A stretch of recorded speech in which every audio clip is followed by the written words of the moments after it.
Oh, Andy Liu. We All are right. back. I'm in parts unknown. I apologize for the suboptimal setup, but hopefully the quality does not annoy you guys that much. Guys, presented by Prize Picks. Get $50 instantly in lineups when you play your first $5 and you use the promo code WELCOME to Light Years. Andy Liu, the Warriors have won a basketball game without Steph Curry. Can you believe it? Can you believe they did it? It took them playing against guys like you and I. It felt like tonight for most of the night, but yeah, they did it. It took 2.5 quarters also, but they did it. I'm gonna celebrate it like it's championship because God forbid the Warriors 1-4 in the last 5 games, and the Warriors needed this. They needed this. It does not matter who they beat. They needed this one in the worst way. I'm glad they did it, whether it be by 2 or 20. Needed. Steph didn't play tonight. It seems like he could have played. That's just my sneaking suspicion. He's obviously been under the weather, but he can't have been so sick that he was on the sideline. I mean, They're not having him. They're not having him there if he's running something super contagious with like a 104 fever at that point. I think he's pretty much back, and they went with the we should beat this super injured Pacers side with maybe 2 players Andy has heard of without him. And these guys need to prove they can do it and let him just get a little more healthy for what is the longest road trip of the season, a 6-gamer. I think they have another 6-gamer in the second half, but generally 6 games is about as long as you get in the NBA. It makes sense. And, the first half of this game, I was really, really frustrated with the game. But they put it away in the second half. That third quarter specifically was huge for them. And, there's no nice way to put it, but the run happened when someone went to the bench. All right, that's where we're going. That's where we're going with it. So Right to it. Okay. I think it's been a running theme for a few games. Kuminga's had a hot start to the season. Few years. Yeah, but we'll put the pass. The pass is behind us like a ponytail. The pass is the pass. The pass is behind. Klay Thompson, right? Put the pass behind you like a ponytail, or whatever the hell he said. That made no sense. Good start to the season. Then we saw what we've seen for the last few years, and the reality is it's just too inconsistent. Yeah. He goes out. They start playing Jimmy ball a little clearer. Just Jimmy. Let Jimmy run the offense. Space around him. Defend your ass off. Everyone lock into that identity. Boom. So it's painful talking about this because I do think the first 5-6 games of the season he was very good, but you can draw a pretty clear line tonight, specifically tonight on when he sat versus on how the Warriors looked when he sat versus how the Warriors looked before. You're not going to blame it 100% on him. That's not what we're doing here, but you got to watch the game and realize like the way that they want to play. And specifically, Sam, I think you say it, you took it. It's the lead. The way that Jimmy Butler, it doesn't matter if he wants to play that way. It's the way that they are going to play winning basketball with Jimmy Butler. You have to put guys around him that can shoot. You have to put guys around him that can defend. Go back and watch the tape, right? Of the 2 Eastern Conference final runs that he has, one of them he was in the NBA Finals. Go watch the tape. It's not, they don't put guys around him that are looking to ISO. He's the guy that ISOs. Jimmy's not that guy anymore, very clearly. That was 4 years ago. But a game like tonight where you watch the Pacers and they're not even a G League team. They're like a Z League team. It's very clear that Jimmy can just dominate, but he's not going to the first 24 minutes of the game. So the moment that you put shooting around him, you put guys that want to defend or not want to defend. I should be more clear. It's not. I don't actually think Kuminga struggles with wanting to do anything this season.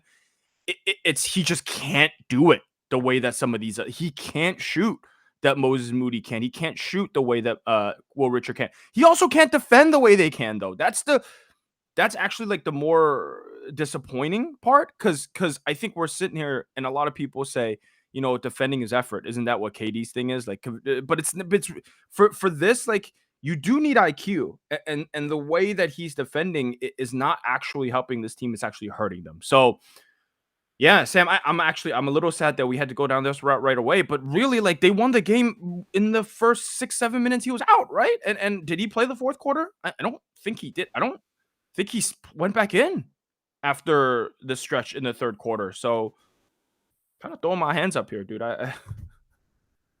It's hard. This is kind of what the NBA has turned into. You have your 1 or 2 stars, and you just want 3-and-D guys around them. Like the Thunder won a title. Essentially, Shea might be the best player in the league. I'm not going to say that, but if someone says that to me, I no longer argue. Oh, okay. Like he's definitely one of the best lead guards in the league, period. And their entire identity is they let him run the show and everyone defends around him. Obviously, it's more complicated than that. Guys know how to move off ball, they have secondary actions, blah, blah, blah, like all that stuff. But that's kind of what the NBA has evolved to. You have your couple guys who have a little freedom to freelance, and then everything around it is, can you defend? Can you move off ball? Can you hit an open shot in general, right? Like that's kind of what it comes down to. And Kuminga is stuck in this weird place where he can take advantage of Steph Curry gravity, or he can kind of play with the ball in his hands. But if he does not have the ball in his hands, and there's reason for him not to have the ball in his hands because Jimmy's better at all those things than him, Steph is better at all those things than him, then he just kind of floats. Like he's not better at being a supplementary player than Moses Moody or Will Richard is. Yeah, good point. Yep.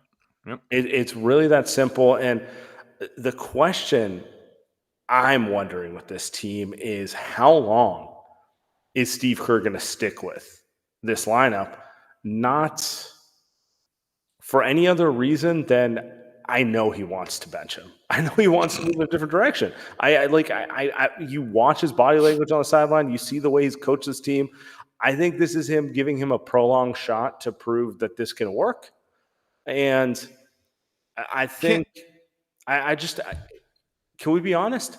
If he didn't sign the contract he did, if there weren't political reasons, would Moses Moody not be starting right now? Yeah, I cannot disagree with you. I want to for the content, but I can't. You're right. You're 100% right. I think another thing, the just real quick before I get back to the larger point, the dimensions bring this up multiple times. It defensively, the screen navigation is really, really porous, right? Like it's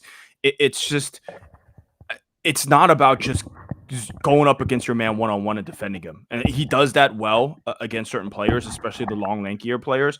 But a lot of this stuff is like in a team defensive scheme. When you play against these Pacers, are a smart team. They got a really good coach. They've got a smart, especially defensive scheme. Really locked down the worst tonight. But offensively, like they run a bunch of screens, man. They get guys going in motion. It's not just guarding your man mano a mano, and he does a really bad job of getting around those screens. So that point aside, I just want to point that out because the playback mentions are always giving us free knowledge there. But back to the bigger point, would Steve play him? Would Steve bench him? If it was ultimately up to him, I think you're right. But to answer your question, how long can he keep doing this? I don't know. Sam, like, do you think, like, does Kuminga? I know it's not just about starting, but it kind of feels that way with Kuminga. Do you think Kuminga is still starting games by the end of the road trip?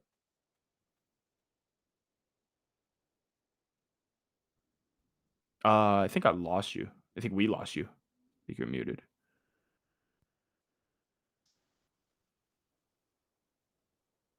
Does this sound better or worse? Yeah. Okay. Well, at least we can hear you. You sound the same. You're good. Oh, phenomenal. This might be one of those. I apologize to Tim. Oh, you sound better. Oh, you sound way better. You're using your AirPods. On the editing side, I apologize to Tim. But you sound way better. It is what it is. It is what it is. We're gonna have to go this way. It's just one episode, guys. I think that's my real question with this is, how long are they going with this? Because they need Kuminga to be productive. They really do. And even if it's for a cynical reason of getting them to the trade deadline and seeing what they can get for him, they need to not lose him. They need to not go to where Steve gets to, which is, I can't work with this guy. I'm going to bench him because that's like the worst case scenario. You can't be just DNPing a guy who's this young, who does have talent, who may not be the right fit for this team, but you need to do something with him as a player. Well, even if it's in the cynical asset trade way, right? Like they can't do that. I just wonder. I wonder where it gets to at this point because, like, it's hard not to see it getting here when you're playing against a Pacers team that was Nemhart, Jay Huff, and a bunch of two-way guys. Like Yep. everyone on the roster was DNP tonight. Sorry, Ben Shepard's an NBA player. Okay, so 3 NBA players who played tonight. Everyone else, I don't think they'll be on the roster later. Ben Shepard's barely an NBA player, but yeah, I mean, you're right. Barely these guys hanging on by a thread. Wait, isn't that the problem? Like you watch a game like this and you're like, against all these guys, shouldn't he be going for 25 points against a team? Like this is the epitome of like, hey, Steph's sitting, go get your numbers. Like it's all you, it's your world. And it's just not happening. I feel like we do this ad nauseum. Okay, I can just do one more time offensively. It's the dribble that's killing me. I think it's the handle. It hasn't gotten any better. Here's what he does. He dribbles, he takes another dribble, and then he tries to draw a foul every single time by going up under the guy.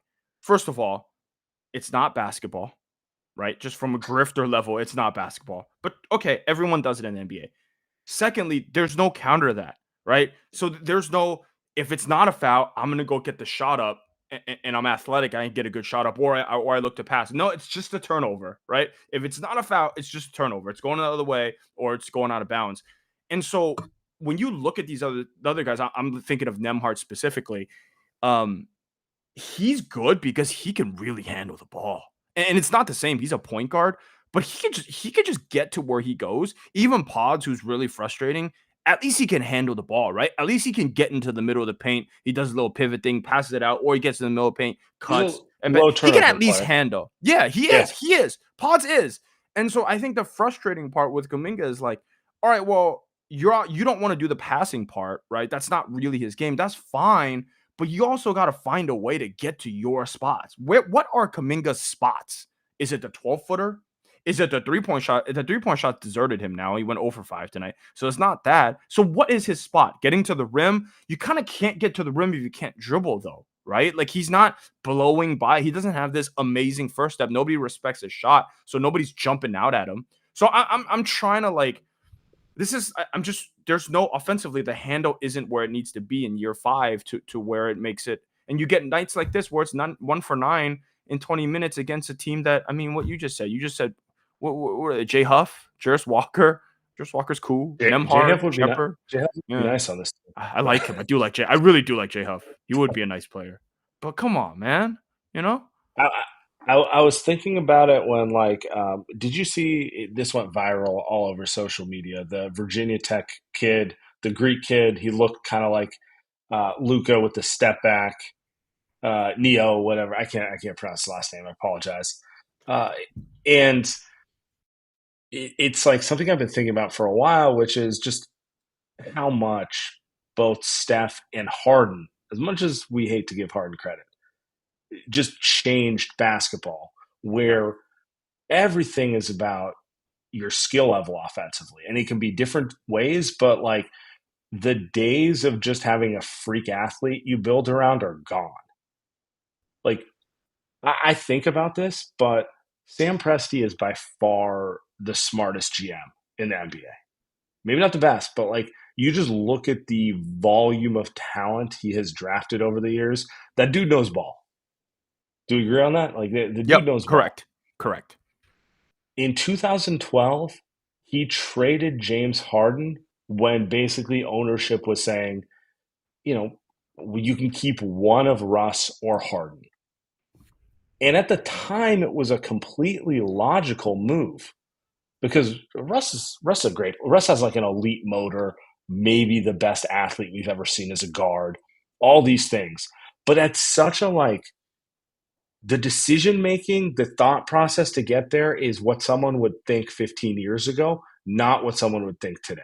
Today, there's not a GM in the NBA who would take a guard, no matter how elite their motor are, who has zero jump shot over a guy with Harden's handle, change of pace, and ability to shoot it. No.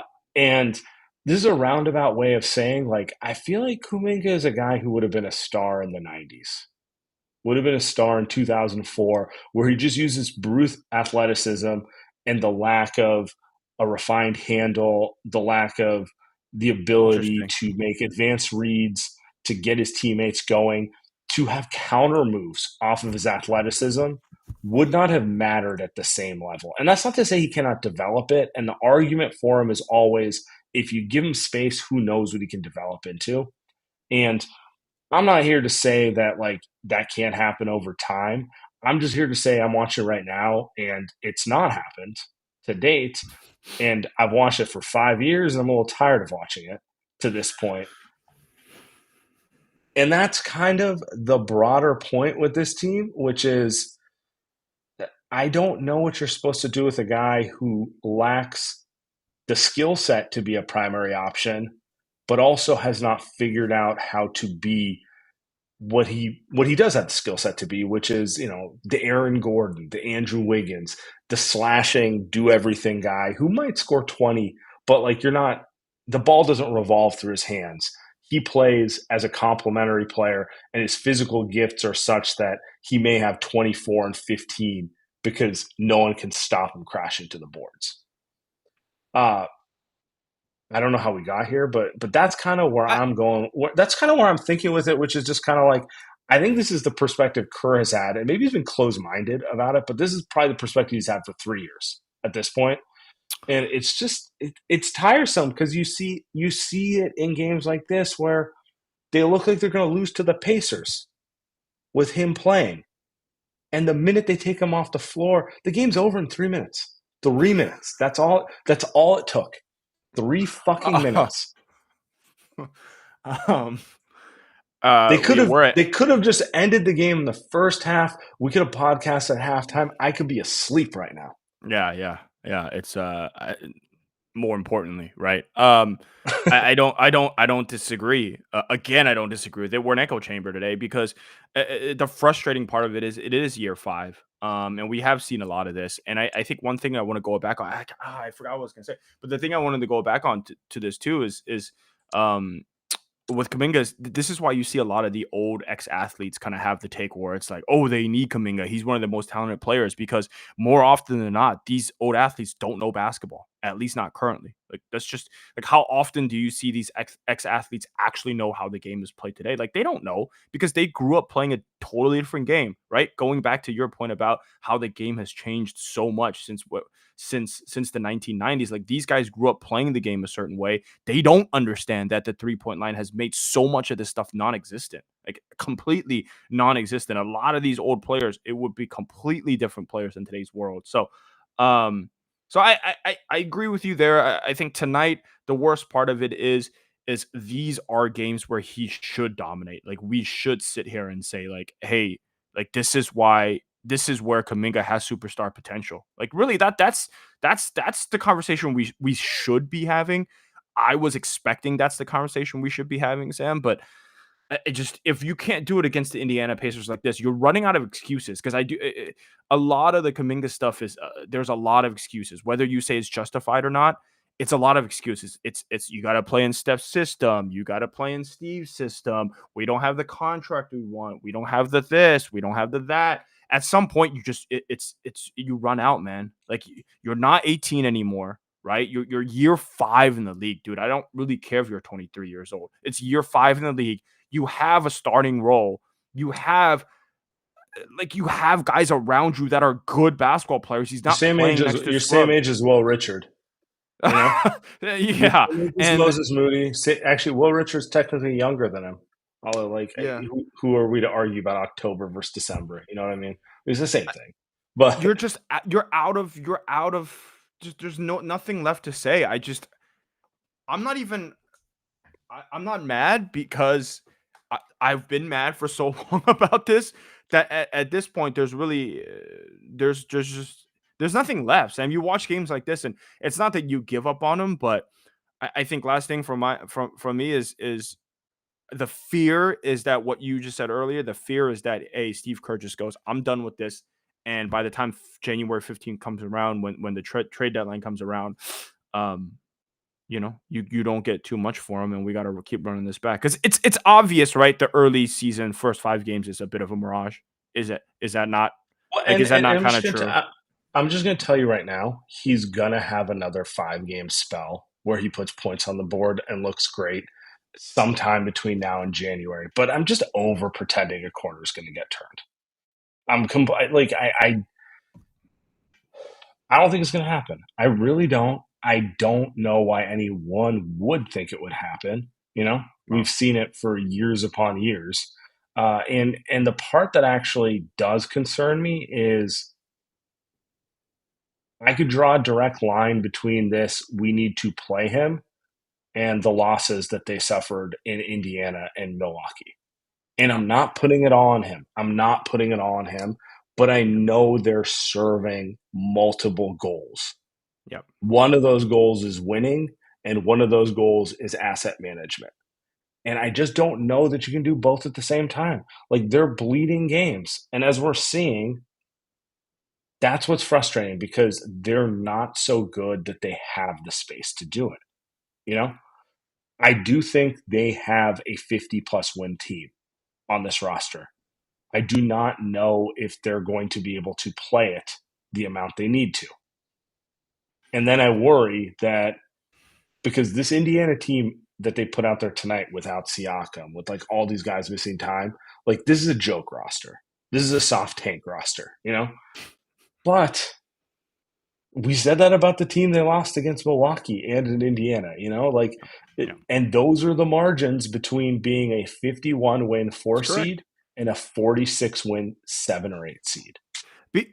Because you can argue that in those games, because I was talking about this with Tommy the other night, like it's clear that Steph, Jimmy, and Draymond, their coasting is not good enough anymore to win those type of games. Like they're just not good enough. They really need to lock in to win those type of games, even against the scrub teams. You only have so many lock-in games. They're going to lock in on Tuesday, right? They're going to lock in on Tuesday against OKC, and they're going to look good, is my assumption. But they can't lock in against Milwaukee, especially when Giannis is not there. They're just not good enough anymore because they're 50 years old. But the thing that I think is the problem is, okay, in those games, then that's when you, right? That's when you, Kuminga, are going to have to be that guy for those games, right? Forget the fact that you should have been that guy tonight against the Pacers because they're a joke roster. Those guys are the ones that those games against those teams are the ones that you need to be some facsimile of that guy, right? Against the Bucks, Ryan Rollins going for 40, against the Pacers the next night or the night after when they also don't have their guys. Like those are the games that you should be playing better. And it's clear that he's not good enough right now and hasn't been to carry those older guys. Because like, isn't that the point of the second timeline? Those guys carry the Unks when the Unks are struggling. Let's go squeeze by these other teams. And you watch tonight, Jimmy Butler played 30 minutes. Should Jimmy Butler even have played? Did they really need Jimmy Butler for 30 minutes tonight? Right? Like they could have won this game in the first half. He could have played 20. He could have played 22. Right? So all these minutes matter. Like yeah, that's it. Yeah. That's it. Okay. All right. But we'll get to more on the younger guys outside of Kuminga. Before we do that, Let Yours podcast, we are brought to you by Prize Picks. Prize Picks, you and I make decisions every day, but on Prize Picks, being right can get you paid. Don't miss any of the excitement this football season on Prize Picks, where it's good to be right. Get $50 in lineups when you play $5. Use the promo code LightYears. All right. Prize Picks, what do we have? Prize Picks, the only app that offers stacks, meaning you can pick the same player up to 3 times in the same lineup. All right. Got one for you guys. Monday Night Football. We have the Philadelphia Eagles against the Green Bay Packers. Pretty good game. Maybe an NFC championship type of game. So Jalen Hurts is the name I go straight to. I think Green Bay's defense is pretty overrated. Been pretty overrated all season. Jalen Hurts coming off a bye week is where I'm going. You can go the more on TDs His number is 0.5 pass TDs, and you can go more there. You can go more on pass yards, which is 197.5. You can go more there as well.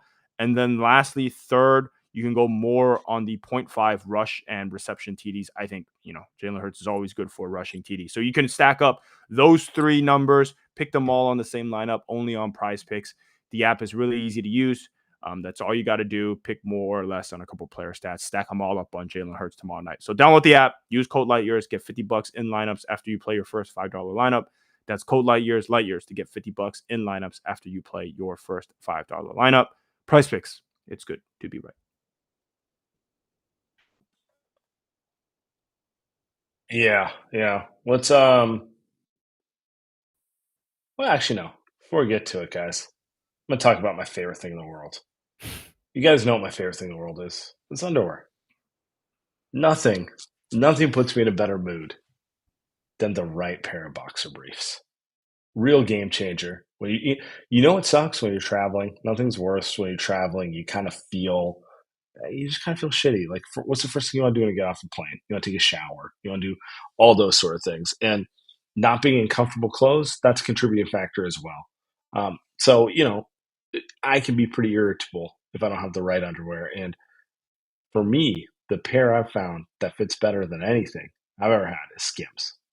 Guys, Skims boxer briefs, that perfect cross section of structure but flexibility. Something you simply cannot find anywhere else on the market. That's what I say, guys. Shop Skims Men's at skims.com. And if you're looking for the perfect holiday gift for the whole family, Skims just launched their biggest holiday shop ever, also available at skims.com. Guys, go to Skims Men's at skims.com. Let them know we sent you. And after you place your order, select podcast in the survey, select our show in the drop-down menu that follows. Appreciate it.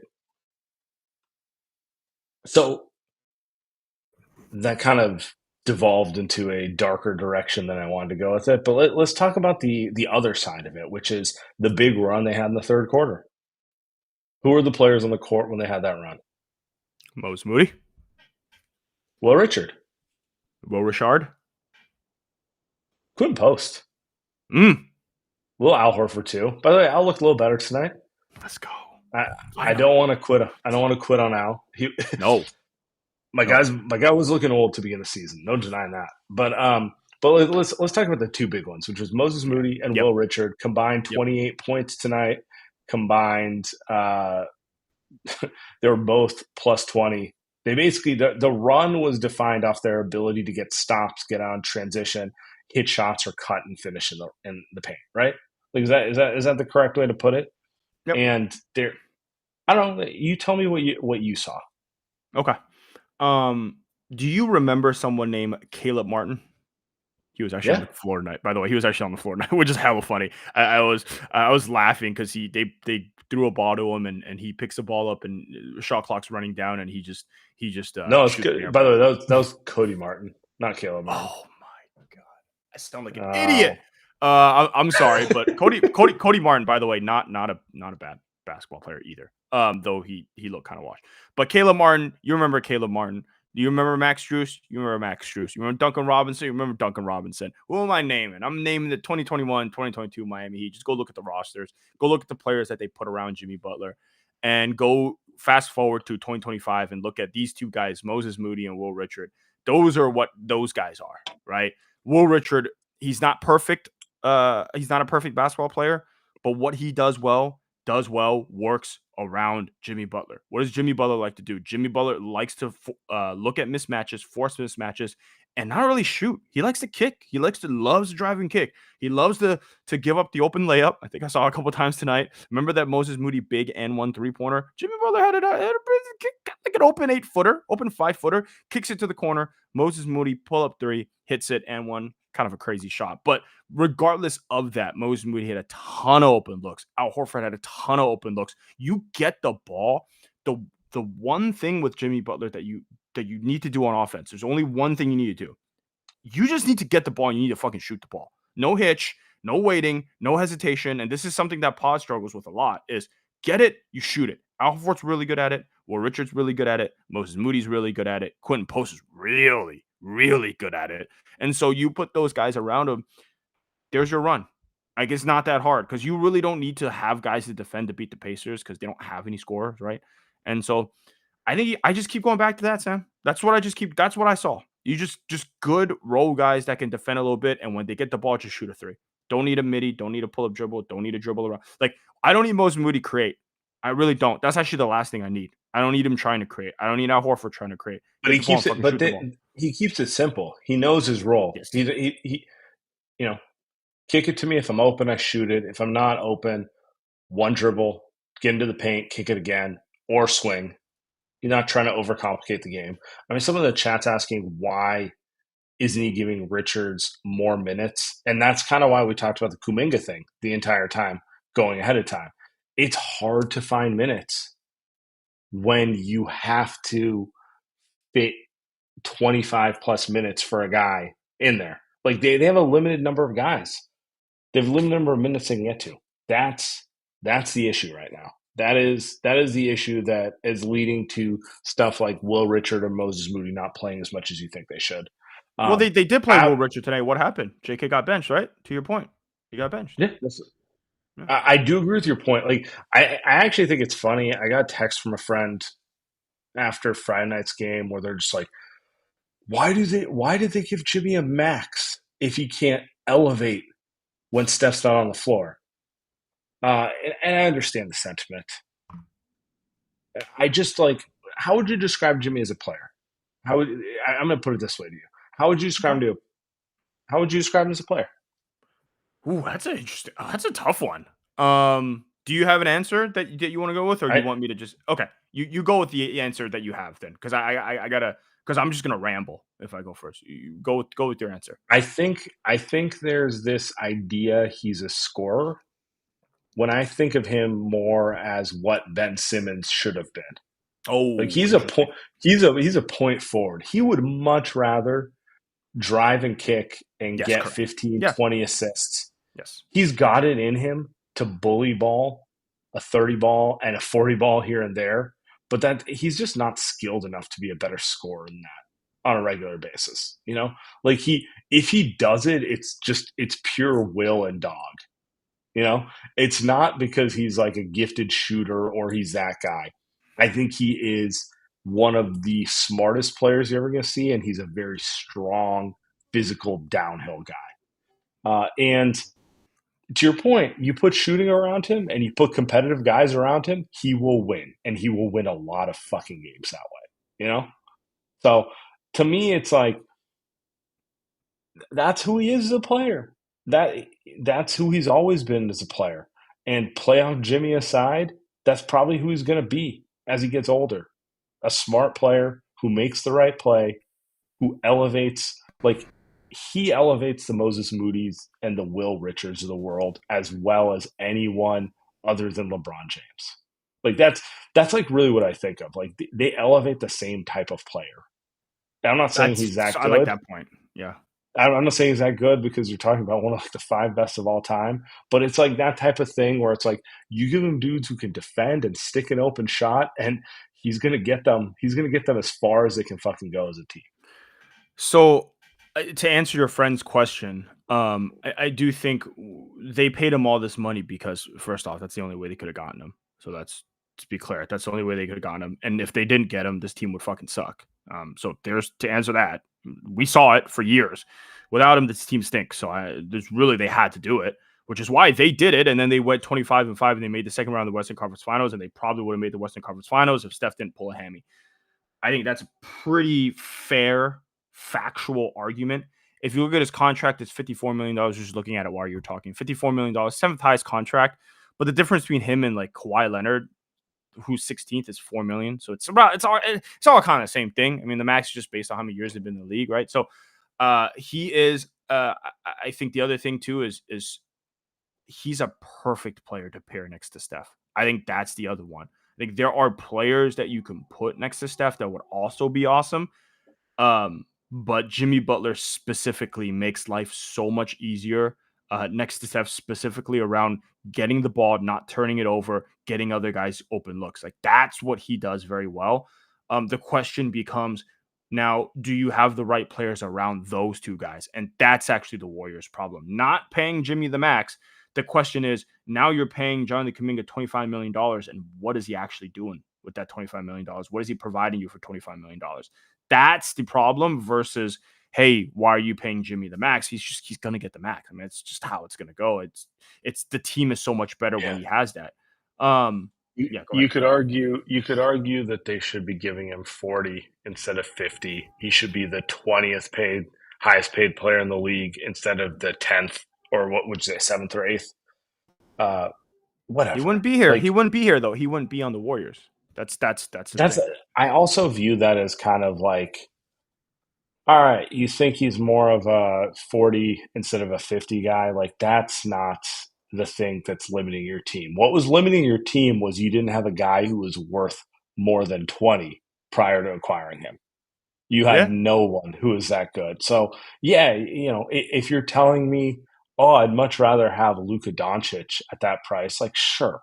Go fucking get him. go get Luka. Right? I mean, I'd rather have Shea Gilgeous-Alexander making the max instead of Jimmy. It's like, yeah, okay, I'm not here to say I'd rather have Jimmy than Shea. Like, duh.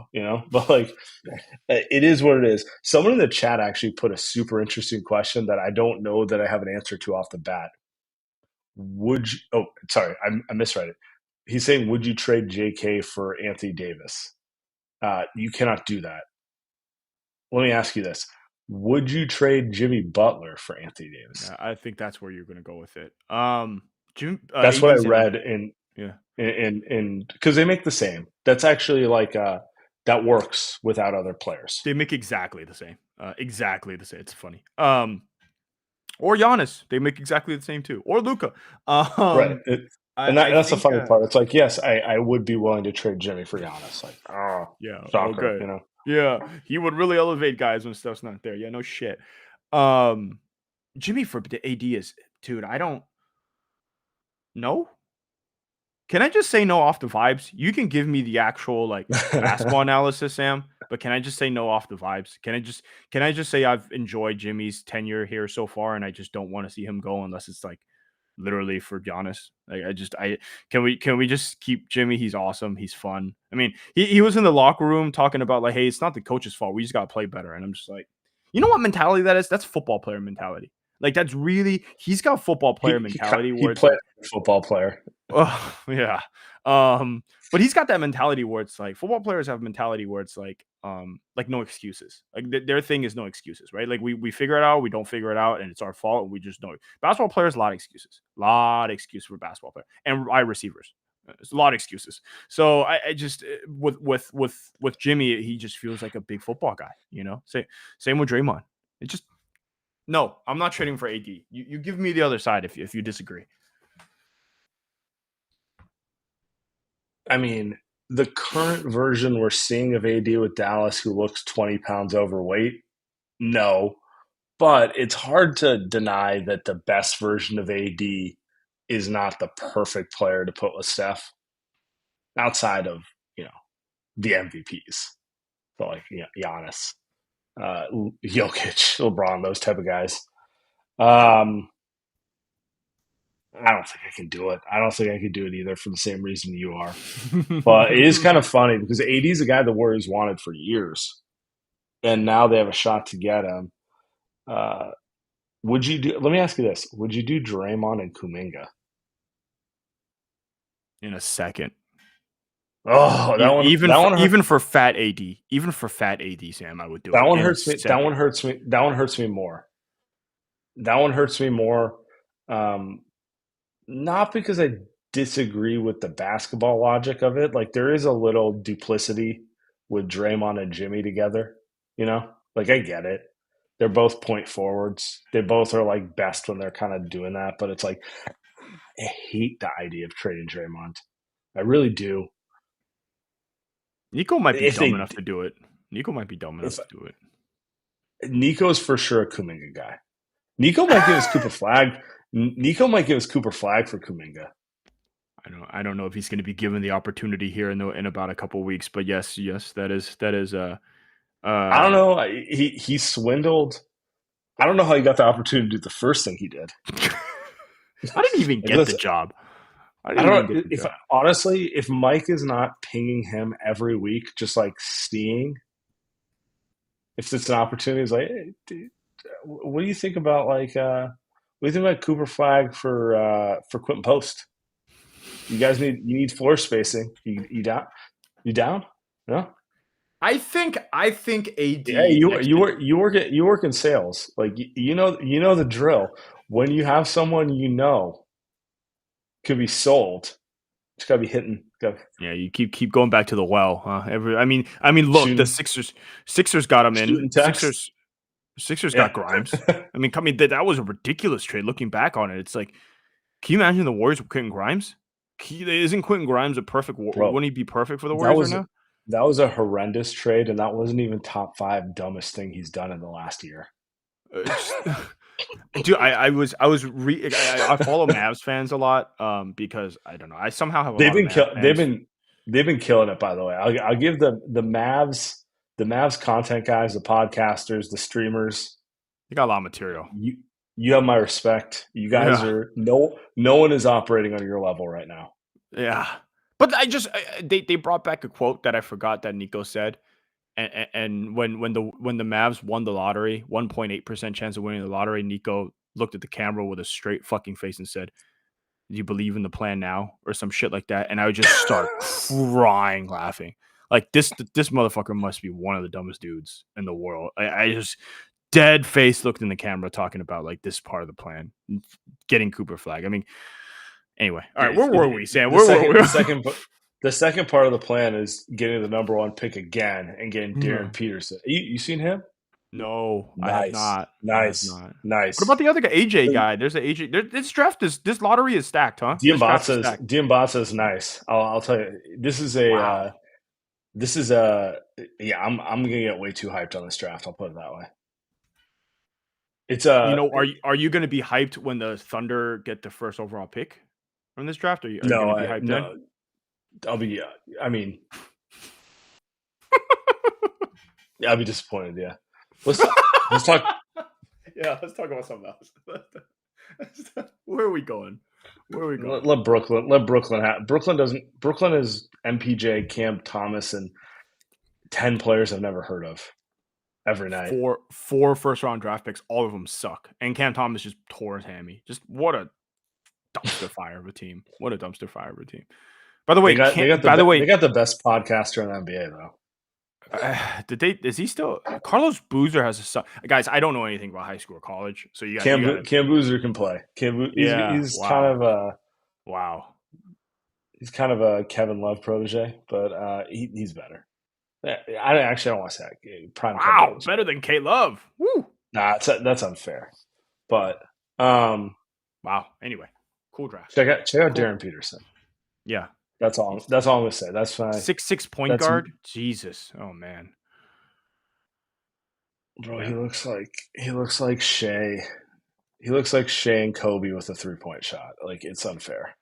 I was watching Cade Cunningham tonight. I'm not trying to, but speaking of big point guards, I was watching Cade Cunningham tonight, and I'm just like, I loved him coming out of the draft, high IQ and all that. You just watch him play now, and he's carrying. Detroit's got a great record. I think they're like 7-2 now, 8-2. That's a real franchise player.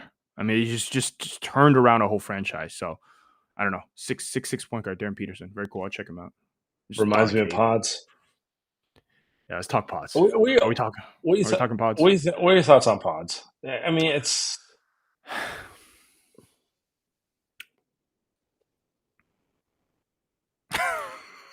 I thought you were gonna go, and I was at a deep I'll go. Like, because to me, the Warriors' young players, you have Moses, Will Richard, and Quentin Post, who are stars in their role. They know who they are. They also know who they're not. And that's cool. They excel at that.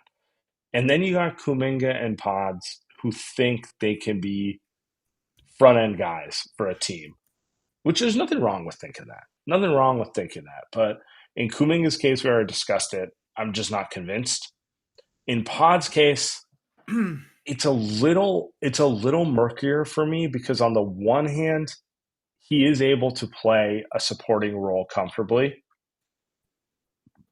On the other hand, anytime he's given these opportunities to take on more responsibility, he often doesn't, and it's so frustrating to watch. For me, like, it's so frustrating to watch a guy who can clearly shoot the ball, and I feel confident they can shoot the ball because he shot 38% from three over 2 full NBA seasons.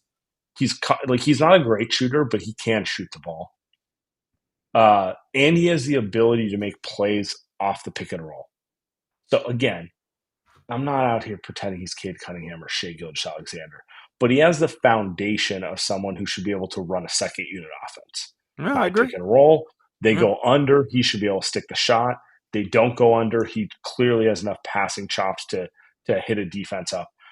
And it's just so up and down in a way that's almost more frustrating than Kuminga, because he passes up shots and then talks about how he wants to be a star. And like, that's the part that kills me. It's like, I'm so tired of seeing the 3 for 10 game from him. I'm like, dude, if you want to be that guy, give me a fucking 3 for 25. Like, show me you got the stones to just put the ball up more times. But it's the big talking, and then you see him out there, and it's like, he'll hit shots here and there, and he'll have his games where he hits shots. But like, tonight's the type of night he should have taken 18 shots, 20 shots. Yep. And instead, he just wants it just. And I don't know if that's the coaching staff getting in his head, or if it's just kind of who he is, which is what I suspect it is, a guy who No, don't say that. is not ready to be that guy. Because I'll put it this way. I don't see Pat Spencer struggling with the confidence. Some could say Pat should maybe dial it back a little bit, but like, yeah, you know what I mean? I love Pat, but he's definitely got some skill. He's got a quicker first step, and he's not afraid. But Podz has more skill, as in he can shoot. Like, Podz can shoot, like he can shoot. He's shown he can hit shots anyway. I don't think I've ever heard you this frustrated with Podz. Even last year when he struggled in the beginning of the season, I think I was pretty tough on him, and then I've kind of turned it around on Podz, and right now my frustration is more with the team. But I didn't think about it the way you did, and because the argument is similar with Kuminga. It really is. It really is dude. You're watching these players. Let's go back again. You're watching these guys. Quentin Jackson 2 weeks ago dropped 35 points on this team. Quentin Jackson. Ryan Rollins, by the way, watched him against the Rockets today. He still looks good. So maybe Ryan Rollins isn't a fluke, but Ryan Rollins had 30 points against the Warriors. And you watch these players, and I'm going to be honest, Quentin Jackson, Ryan Rollins, kind of dime a dozen guys, right? And I always say Podz, Kuminga, dime a dozen guys. But apparently, dime a dozen guys can drop 30 points a game. These are the type of games where, 25 shots a game. So you're setting the bar low. You're saying 3 for 25. If you're going to fucking miss, go miss. But I'm saying like, even beyond that, like, you've got to at least look like you fucking want to score the points, because you look at this starting lineup. Draymond ain't trying to score. Jimmy ain't trying to score. We just talked about it. Jimmy ain't trying to score. Quentin Post, like, he's going to shoot some threes, but he's not, like, Quentin Post isn't saying, like, all right, spin move, midi, pull up, dribble, and then, they do all the shit. Like, he's not doing that stuff. So really, it's Podz. Conversations about Podz right now, but Podz, JK, you guys go out there and go figure your shit out, and the same stuff applies to Podz, right? I'm with you, though. People really get really frustrated with Podz, I feel like, because they're like, why does he get to play? Why does he get 30 minutes and JK doesn't? And you guys are going to kill me because people always say I love Podz too much, but guys, Podz can dribble the ball, and he doesn't turn the ball over, and he actually tries on defense. I'm sorry, even if I get it from Steve Kerr's perspective. Is it frustrating? But at least he tries to do the right shit. The stuff that he really struggles at, I think, Sam, the way you're talking about, really is just the irrational, confident shooting stuff. And maybe that's just not who he is. But his baseline on this team, he should play 25 to 30 minutes a game. His baseline, his floor is just higher. It just is. I don't know what to tell you. There's nobody else that can do the things that he can do. Maybe that's a roster issue. I don't know, but B-Trail mentions it too. Like that. This is also the bigger issue, which is he's one of like 3 point guards on the roster. The other two are Steph and Jimmy. Yeah. They just don't like. Will Richards not fighting for minutes with Podz. Will Richards can't bring the ball up like him. Yeah, exactly. Yeah, go ahead. He's fighting for minutes with Moody and Kuminga. Yeah, and GP2, and he's already beat GP2. He already took all of GP2's minutes, right? Like GP's quietly just been DNP'd. But to your point, it's a different role. It's a different role. I say we end it right there. Call it night. This is